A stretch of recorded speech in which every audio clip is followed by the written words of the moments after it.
Bien, bueno, empezamos entonces esta transmisión en vivo del contenido del programa Psicoanálisis y Civilización que solemos transmitir desde hace varios años en Radio Zacatecas, pero que justamente por el impasse que estamos viviendo, que es así como titulamos esta emisión, el impasse del fenómeno del coronavirus.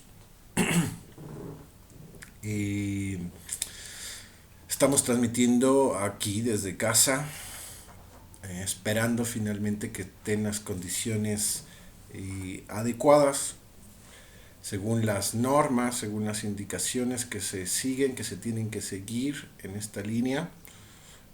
Y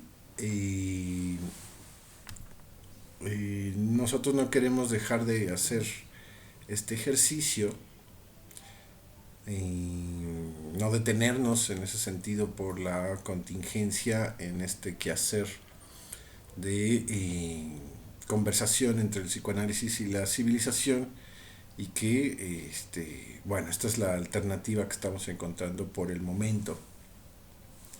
Y bien, pues a propósito del discurso del psicoanálisis y los 4 discursos de Lacan, creo que hoy en día tenemos eh, otro de los discursos que me parece que hay que tener claro, aunque sea, me refiero al discurso del amo. Eh, el discurso del amo, aunque en estos momentos el discurso del amo sea un tanto bienvenido, necesario por la contingencia misma, vamos, la aparición de una ruptura, digamos, con nuestra vida cotidiana, social, y que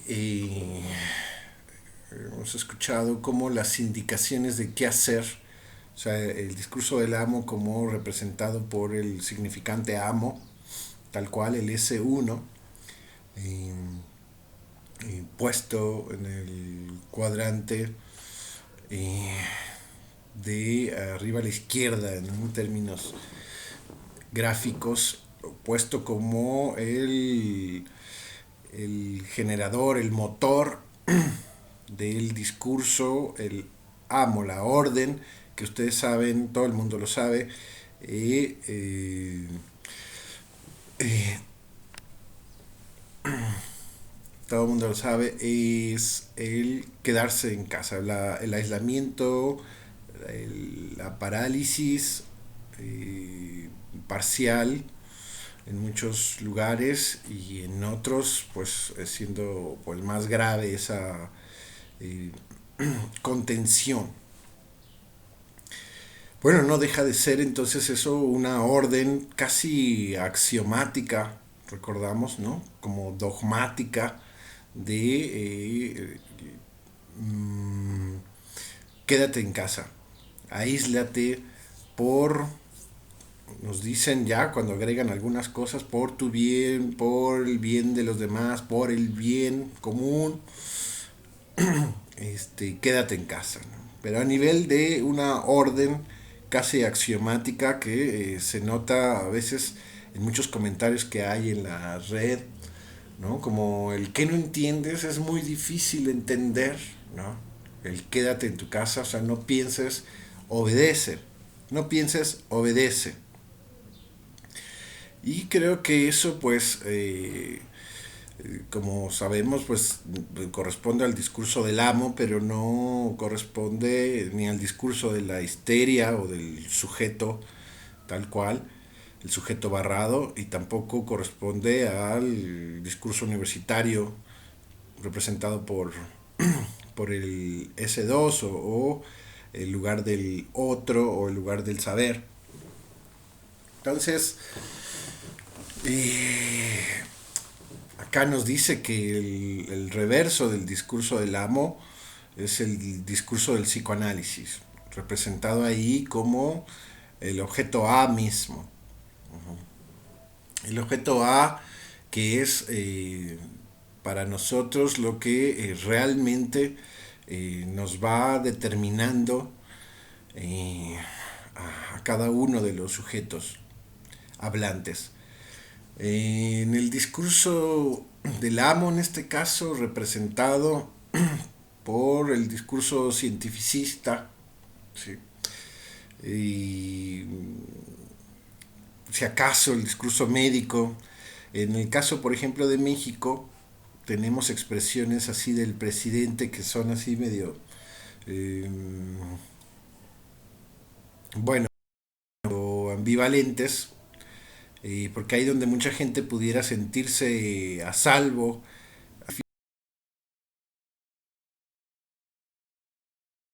y los médicos sean los que decidan, o sea, sean los que dirijan eh, el, los actos a seguir para salir de este impasse, donde evidentemente nos encontramos todos, incluidos ellos, eh, donde estamos de lleno en el mundo, más que de la ciencia, en el mundo de las estadísticas y de los cálculos matemáticos y de las gráficas de lo que podría ser y de lo que pudo haber sido, lo que es y lo que puede llegar a ser, siempre con sus margen, con el margen de error propio de las estadísticas y de las matemáticas.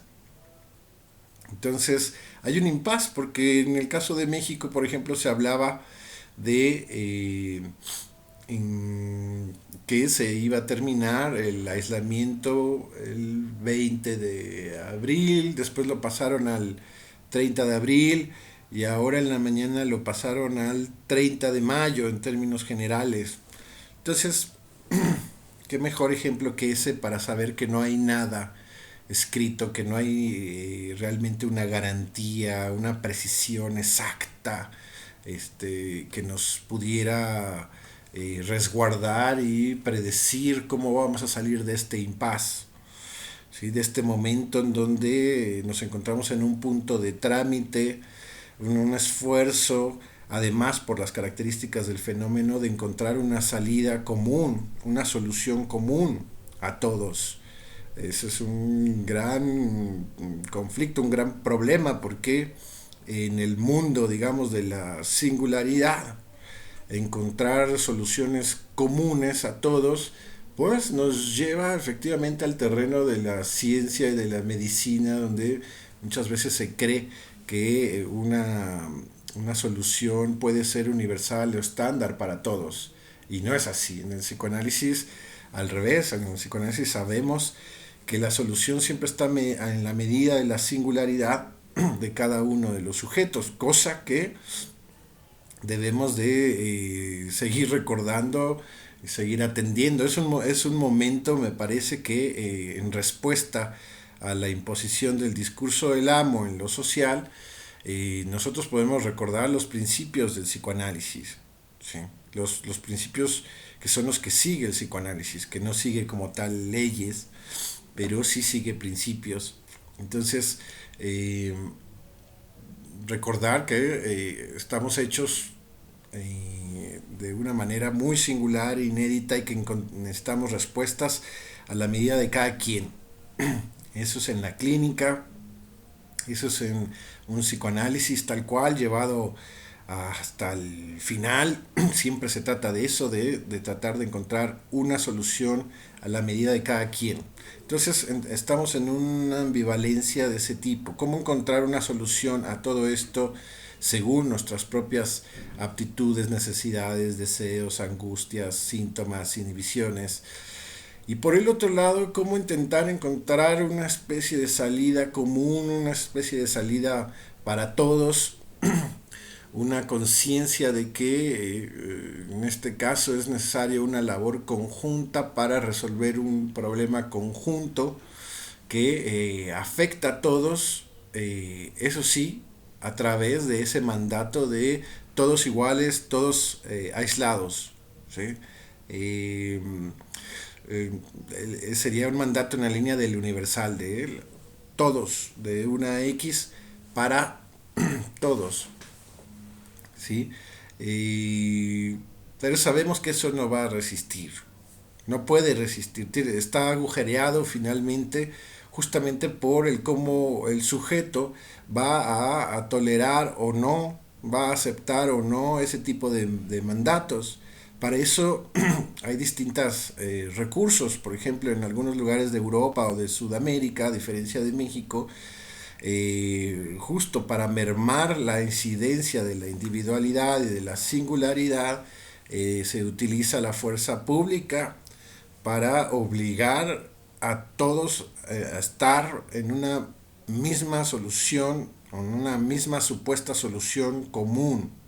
Entonces, forzar al sujeto a que no actúe desde lo singular, sino que actúe en pos de lo colectivo. No por nada China, que es un país mucho más sintonizado con la idea de lo común y no la idea de lo individual, pues no tuvo tanto problema para aceptar ese dogma, esa orden, ¿sí? Que se les impuso. Pero cada ciudad, cada país tiene su propia cultura, cada sujeto tiene entonces su propia manera de experimentarse en el mundo exterior, ¿sí? Y en este caso, un mundo exterior bastante sintetizado a ciertas cosas, ¿no? Como a una amenaza, no solamente en la línea de la salud, obviamente, sino en términos sociales, económicos, de proyectos, etcétera. O sea, una amenaza eh, que pretende resolverse con un aíslate. Y un aíslate, quién sabe hasta cuándo y quién sabe cuántas veces. Eso es también la realidad de esta situación. Que esto es definitivamente un acontecimiento, vamos a ponerlo así, un acontecimiento un parteaguas, pero que probablemente sea el uno o el primero de una serie que esté por venir.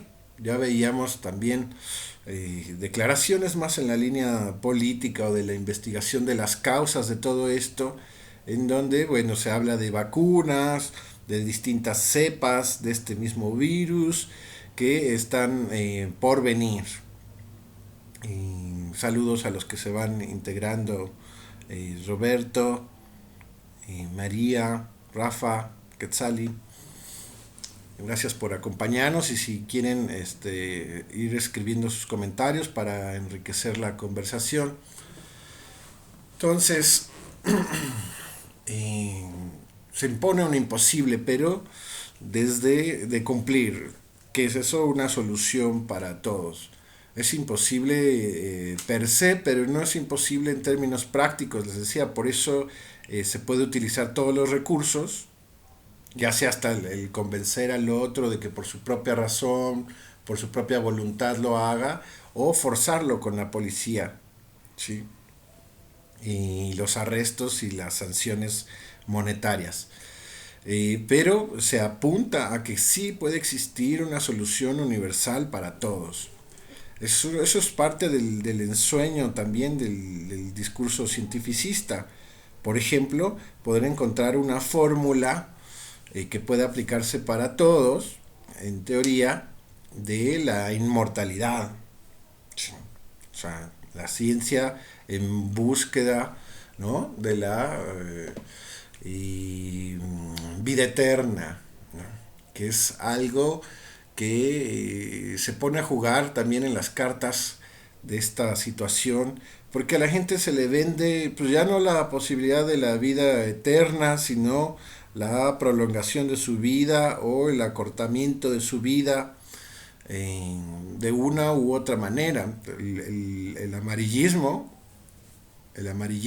actual ha encendido una alerta donde mucha gente se comporta como si su vida estuviera siendo amenazada de manera directa o instantánea. Entonces, el primum vivere o el vivir por vivir o el primero vivir Es una de las cartas que están circulando por todo el mundo, ¿no? Y su contraparte, las cartas de los muertos, ¿no? Que se van contando así como si fueran simplemente eso, como cuerpos muertos o como números, ¿no?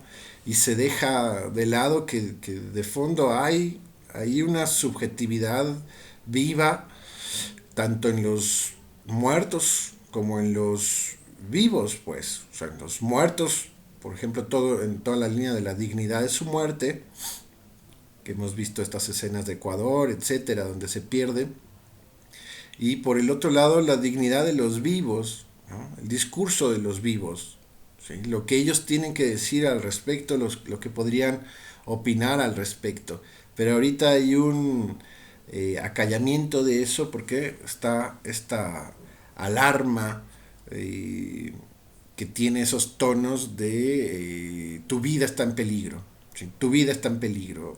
Y eh, bueno, mucha gente lo toma así, incluso tiene este tipo de conductas de salir pensándose que no hay, por ejemplo, una protección de ese virus por parte de su sistema inmunológico y de su subjetividad misma, ¿no?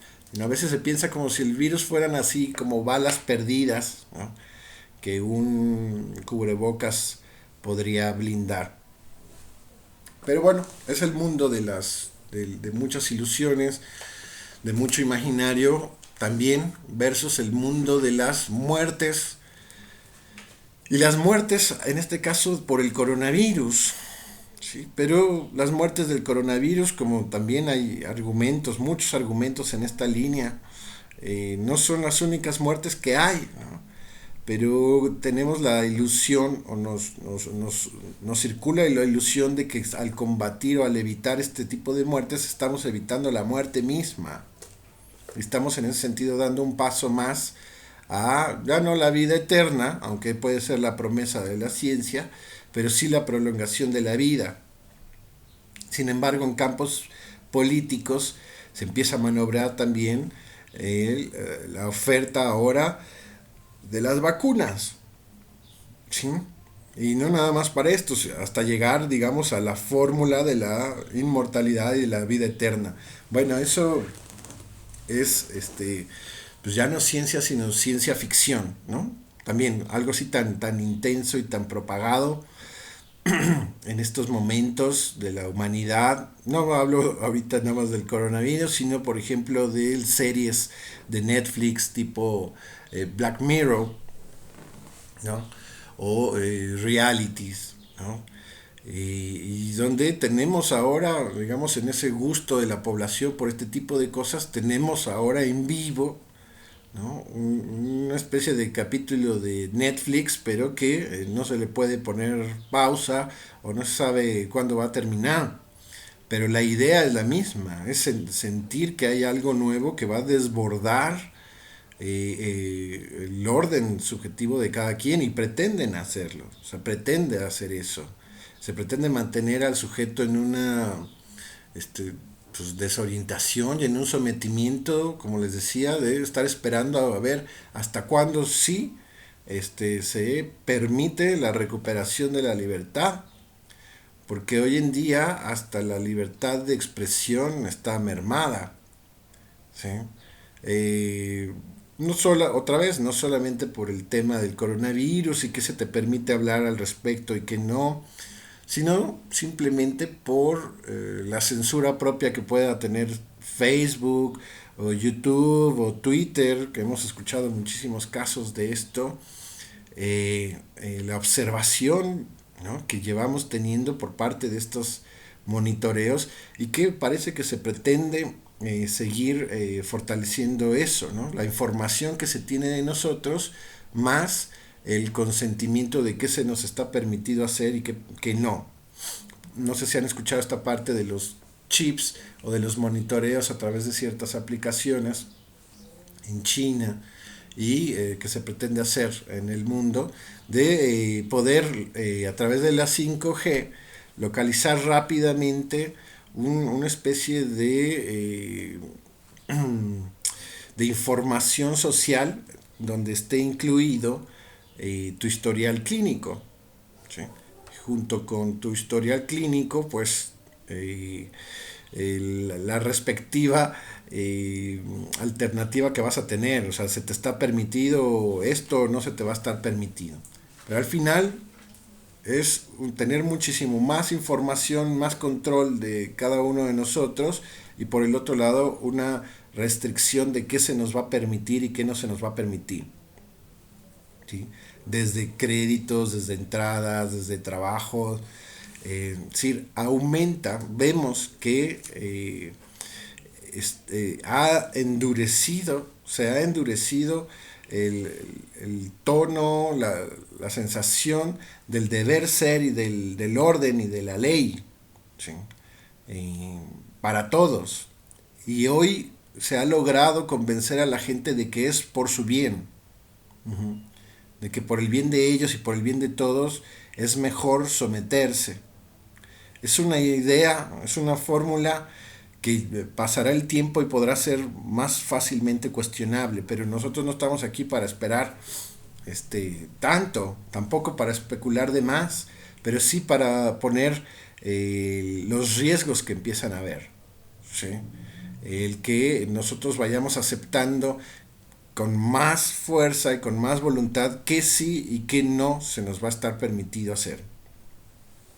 Entonces, son cosas que hay que pensar en este impasse del coronavirus y me parece que no olvidar lo que el sujeto tiene que hacer, no por sí, no nada más por sus formas de goce y por su deseo como tal, sino también en su papel ciudadano, ¿sí?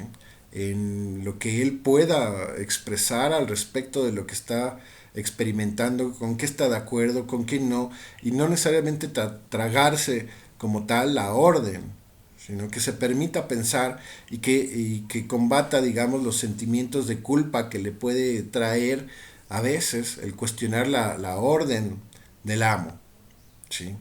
La orden de imaginar una solución universal, la prohibición de no imaginar una solución particular o singular o colectiva.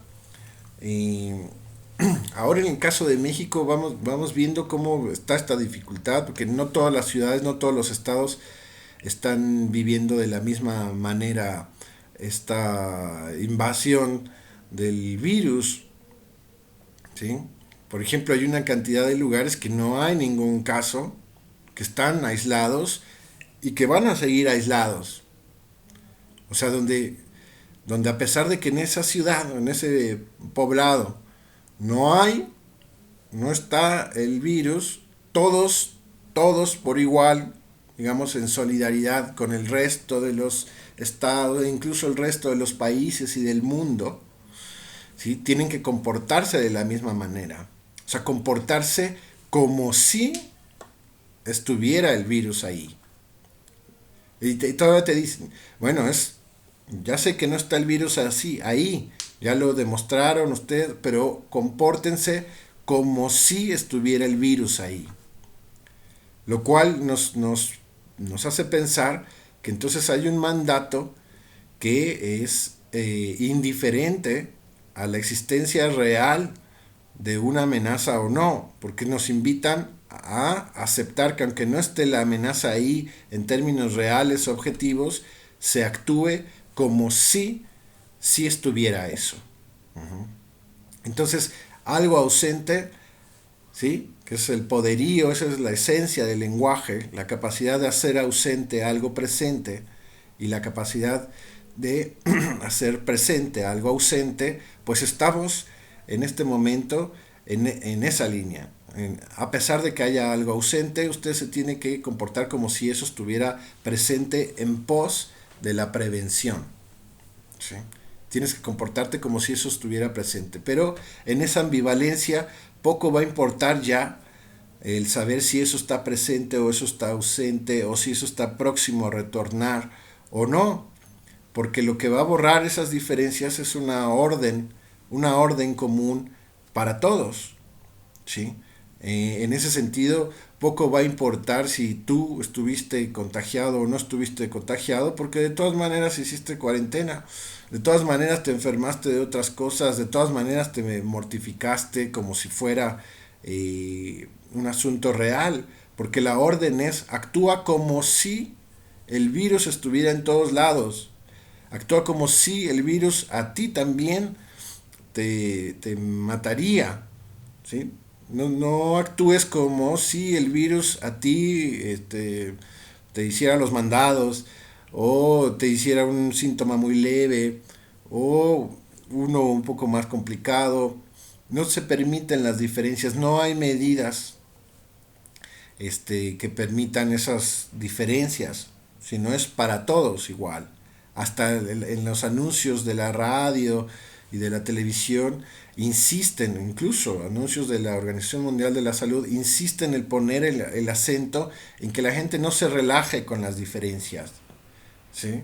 Poco les falta, o sea, encuentran un caso excepcional como el que veían de una niña que había muerto y menor de, bueno, no niña, pero alguien menor de 25 años había muerto, que resultaba ser una niña con síndrome de Down, y que entonces al tener síndrome de Down entraba en la población vulnerable. Pero el anuncio no era con esa aclaración, sino era, ¿ya vieron cómo también los niños se mueren?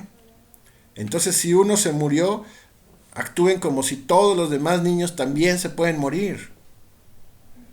¿Por qué no pensamos en otro tipo de lógicas? Bueno, sí las podemos pensar nosotros acá, pero difícilmente se pueden estar publicando y circulando allá, porque la idea es, no, tú actúa como si el virus fuera igual de peligroso para ti que para todos los demás. Es, esa es la idea, y con esa idea se pretende realmente borrar las diferencias que, como hemos estado diciendo y como el psicoanálisis siempre ha dicho, ¿sí? Que es la singularidad y la diferencia lo que nos permite finalmente resistir, y no solamente resistir, sino curarse en términos plenos. En el psicoanálisis, la cura y el final del análisis tiene que ver con el haber podido localizar y asumir y tramitar y utilizar a favor eso que es tan singular en cada uno de nosotros, ¿sí? Y digamos el reconocimiento del deseo propio, y no seguir en la fórmula de que el deseo es el deseo del otro, ¿no? Lo que el otro quiera. Y bueno, nos manda Rafa una frase que dice, ¿podría aclarar la frase de Lacan? Si la religión triunfa es porque el psicoanálisis habrá fracasado. He visto a muchos psicoanalistas que ponen la ciencia al nivel de la religión y se acoplan al mandato de quédate en casa, y efectivamente hacen del como sí, exacto, algo real. Por cierto, Freud en El Porvenir menciona la filosofía del vivir como si, calificándola de ilusoria e igual al nivel de la religión. Así es. Incluso ahí también habla Freud de que nos comportamos como si existiera una guía moral preestablecida, ¿no? O sea, no existe, pero actuamos como si eso existiera, y aunque no lo tengas presente, la estás buscando suponiendo que eso sí existe, ¿no? Entonces, el triunfo de la religión, bueno, el triunfo de la religión, pues, el psicoanálisis fracasará ante el triunfo de la religión. Quiere decir que el psicoanálisis no puede evitar ese triunfo. El psicoanálisis como tal no puede evitar ese triunfo. Sería tanto como quitar la imposición del significante amo propio de la ciencia o de la religión, y el psicoanálisis quitarle eso en la línea de la rivalidad y decir triunfó el significante amo del psicoanálisis. Pero el psicoanálisis no tiene un discurso amo, ¿sí? En todo caso, hablamos de las reglas que pueden haber en el psicoanálisis, o hablamos de la regla fundamental del psicoanálisis, que va más en la línea que invita al otro a hablar libremente, ¿no? No es una orden de conducta, no es una orden de ley para gobernar al otro, ¿no? Para educar al otro. El psicoanálisis no tiene un S1 que pueda competir y ganar al S1 de la ciencia o de la religión, ¿sí? Se distingue, es psicoanálisis justamente porque no se pone en ese lugar. Sería otra cosa, psicoterapia, psiquiatría, donde te pueden dar una orden de qué es lo que tienes que hacer, pero no es el psicoanálisis. El psicoanálisis eso no puede dar. Uh-huh. Eh, entonces es inevitable el triunfo de la religión. Lo que sí es importante es que el psicoanálisis, en la medida en que exista y que esté hablando, no solamente ejerciendo su práctica, que vemos que eso es una solución que tiene propiamente el psicoanálisis y los psicoanalistas en estos momentos de continuar su práctica. Pero más allá de continuar la práctica, también se trata del psicoanálisis fuera del consultorio, en su posición como tal, la relación clásica con el discurso del amo, interpretando a la época, pero haciendo valer su presencia y ahora sí, agujereando, por así decir, ese triunfo de la religión o del discurso del amo, ¿no? Develándole que esa orden, ese dogma depende, por un lado, de un sujeto que lo sostenga, que lo soporte, y por el otro lado, de una cantidad de S2 que también le ayuden a sostener la congruencia, la lógica de una supuesta orden absoluta, ¿sí? En ese sentido, no se esperaría que el psicoanálisis supliera o sustituyera a el dogma del discurso del amo, ¿sí? Pero tampoco esperamos nosotros que se someta a él, ¿sí? Que haga sintonía con ese discurso, ¿sí? Y no necesitamos hacer gran cosa. En la práctica podemos ver nosotros cómo cada uno de los analizantes sigue finalmente experimentando esto desde su propia fantasmática. Es como inevitable ese punto. Eh, pero a nivel de la interlocución y de la conversación con la civilización, pues hay que hacerlo, ¿sí? Hay que hablar, me parece, los que puedan. Aquí no se le ordena nada a nadie, ¿no? Pero los que puedan, los que gusten. Hay una línea que da, por ejemplo, Miquel Bassols en una de sus últimas publicaciones a propósito de lo que hay al final del túnel, donde habla precisamente de esto, de cómo en lo que sí se le está permitido al analista hablar en su calidad de ciudadano, de psicoanalista ciudadano, eh, al no tomar partido en una u otra cosa, pero sí en relación a cuidar siempre la posibilidad de la libertad de expresión, de libertad de los derechos humanos, porque el psicoanálisis sin esas condiciones entonces sí se vería en dificultades para poder seguir viviendo, uh-huh, y con su propia presencia poder agujerear ese discurso, si no sustituirlo jamás, pero sí agujerearlo, perturbar su defensa, ¿sí? Perturbar su consistencia, en fin, iría por ahí. Lo que dice él es que sí, tenemos derecho entonces a manifestarnos políticamente en pos de los derechos humanos, del Estado de Derecho, de los derechos civiles y la libertad de expresión. Eso no solamente ahora con el coronavirus, sino en general.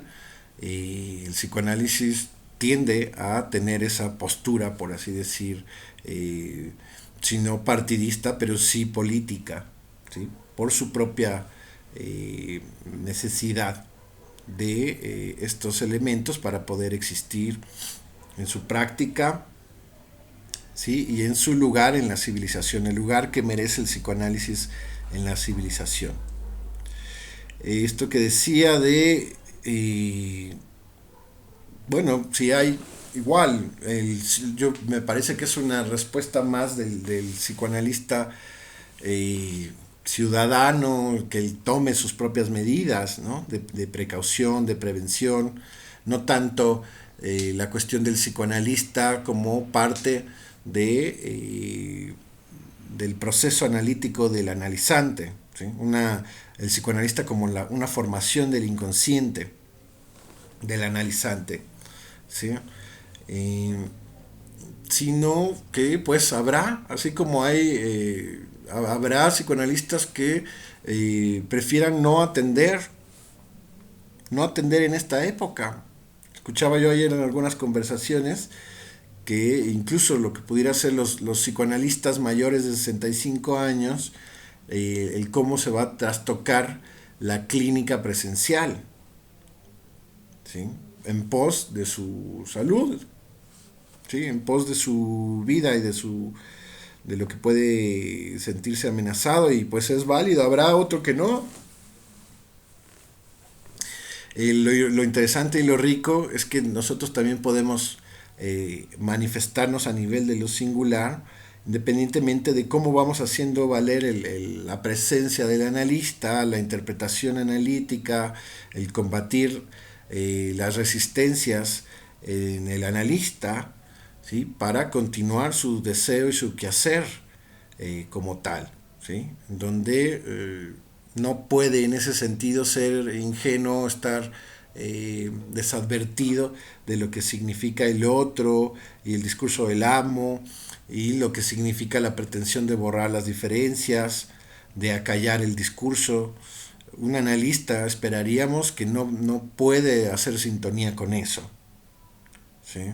Eh, si hay psicoanalistas que hacen sintonía con eso, bueno, pues estaremos también sospechando desde qué lugar están hablando. Bien, entonces, pues esa es una de las cosas que queríamos avanzar, y también tenía ganas de mencionar el caso del presidente de Nicaragua, que me gustaba cómo leía las cosas. Decía, tenemos 1.237 muertos durante este año y solamente uno de ellos ha muerto por coronavirus, ¿no? Creo que es un ejemplo de un comandante, de un director, de alguien que tiene que estar en el lugar del director como tal, eh, del presidente, que puede leer los datos y puede leer la amenaza de otra manera que no es propiamente la de la OMS o la de ciertos países. Los presidentes pueden rectificar también. Creo que parte de lo que yo quería transmitir hoy tiene que ver con el no confundir el discurso del amo automáticamente con el discurso cientificista. O sea, el discurso del amo, pensemos en ciertos presidentes representando a la autoridad máxima, no necesariamente tienen que darle su lugar al discurso cientificista, ¿sí? Ni a la medicina ni a la ciencia, ¿sí? Y tener cuidado con eso, porque decirle que es la ciencia y es la medicina la que va a dirigir, la que va a tomar las decisiones de una nación, a mí me parece que es peligroso, y que es ser ingenuo o olvidadizo en que ni los científicos ni los médicos están facultados para dirigir un país. Si bien los políticos no son todólogos, como dice el presidente, pero también los científicos no son políticos. O sea, poner una cédula médica, una cédula de un médico a dirigir un país me parece irresponsable también, ¿sí? Creo que cada quien su terreno, creo que se puede conversar, pero no invertir los roles, ¿sí? Eh, Hablaría también de estar cediendo en su posición de autoridad, de qué es lo que le conviene al país como tal, no nada más al hospital, ¿sí? El país no es un hospital, ¿sí? No se puede reducir a un hospital. Entonces, no podemos comportarnos así. Podemos ser solidarios con los hospitales, con los pacientes, etcétera, pero no confundir las cosas. El país es algo mucho más complejo que un hospital, ¿sí? Y está lleno de una cantidad de vidas y de discursos que en su diversidad podrán y podremos pasar de este impas, ¿sí? No comportarnos todos como si estuviéramos, como si estuviéramos bajo las mismas condiciones. Me parece que eso es importante y es parte de lo que yo quería transmitirles. Tener cuidado, tener mucho cuidado con ese como si. Uh-huh. Y más bien que hagan valer su propio criterio, su propia eh, defensa y su propio discurso. Creo que una manera muy importante de ir resolviendo este impasse es haciendo escuchar al otro el propio discurso, lo singular, lo que de uno, ¿sí? Lo que de uno no nos permite ajustarnos al supuesto discurso común, único, unívoco, ¿sí? Hay que decir por qué no podemos adecuarnos tan fácilmente, por qué no queremos adecuarnos a un discurso universal. Creo que eso es necesario. Independientemente de cuál sea el discurso de cada quien, es conveniente manifestar la pluralidad.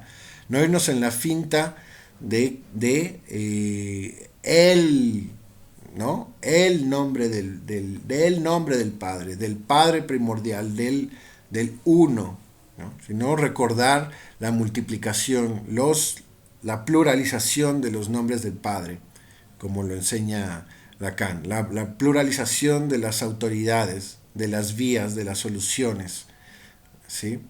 Y, y ponerlas a circular. De esa manera le estaríamos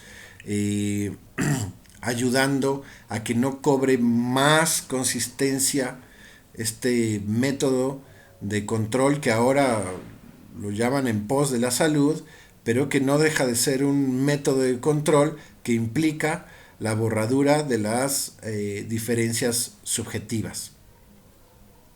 Bueno, en esta ocasión vamos a dejar allí y los invitamos a que nos sigan la próxima semana, igual por aquí, a la misma hora.